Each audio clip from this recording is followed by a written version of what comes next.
Why, hello everyone. This is Uncle James here with another great video. Now in this video we're going to talk about how to wholesale real estate. Okay, I did this. I'm going to share with you the strategies that I used when I was wholesaling a real estate. Okay, I also trust that everyone is living a blessed life, that all their needs are met in abundance, and that everything will work together for your good. So let's go ahead and get started with today's training. Okay, what is wholesale real estate? How does one do that? And so what happens is this. When you wholesale a property, you're getting it under contract for a short term. You locate a property that is undervalued. And the reason it is undervalued, it is below market price. It is either a distressed property or there's a motivated seller. So they need to get rid of the property quickly. And what you do is you come along as the investor, you come along and get it on the contract. Let's say when the house is repaired, it's worth 100,000 when it's repaired. Okay. Now, because of repairs, the house is now worth 25,000. So it needs a lot of repair. So you would get it on the contract for 25K. All right. Now, the reason you want that big of a spread is because you want your profit built into the repair costs. And you're not going to be the one to actually do the repairs. One thing you're doing is you're going to be what's called selling the contract. Okay. So you're going to get it on the contract for 25,000. You give a small down payment, let's say $50, $10, a small down payment, and you have it on the contract for 25,000. Now, you can sell your interest in the contract to a third party. Okay, so let's say I'm going to sell my interest for 50K. Now, I purchased it at 25K. And so now I want to sell it at 50K.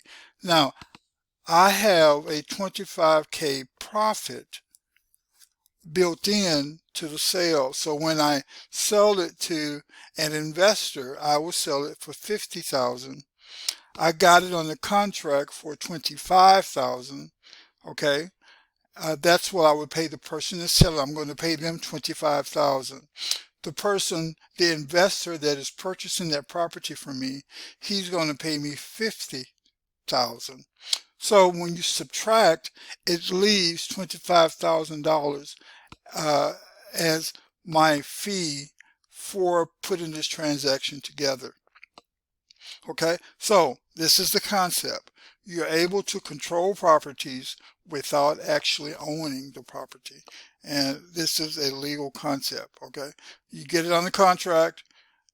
You're not selling the house. What you're selling is your interest in the contract, which you're giving them the right to execute the contract on your behalf. And you have to have that spelled out in the contract.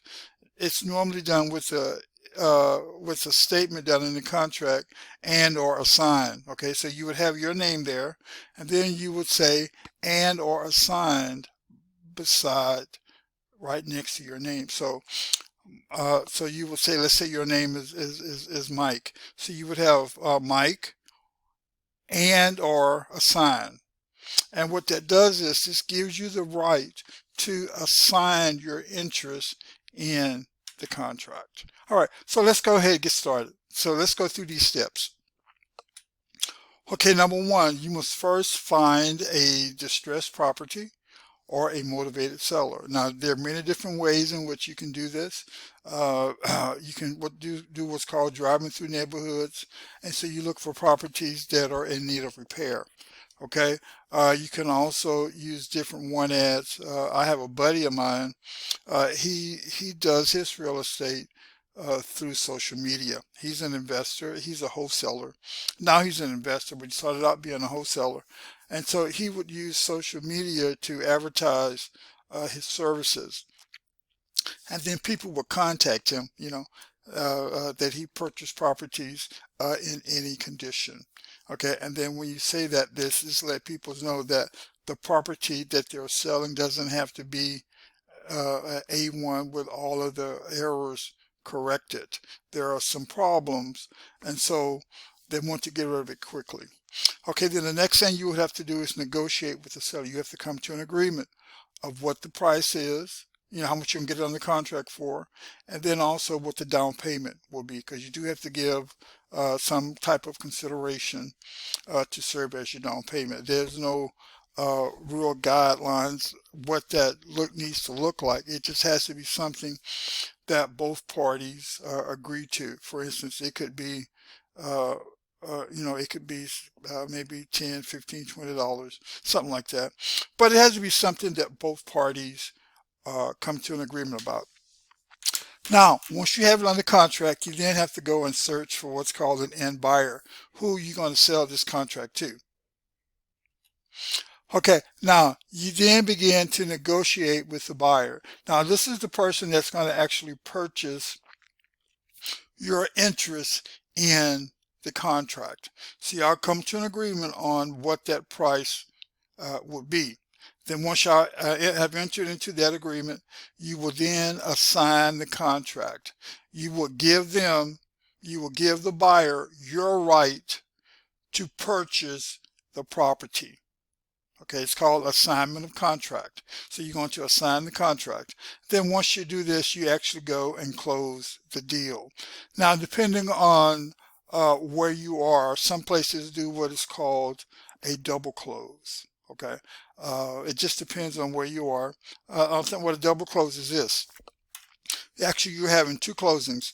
You have closing number one, which is with the original buyer. Then you have closing number two, which is with the person that's actually buying the end product. Okay, so you would have the property converted into your name from the original seller. Then you will sell the property to another buyer, and that's called a double close.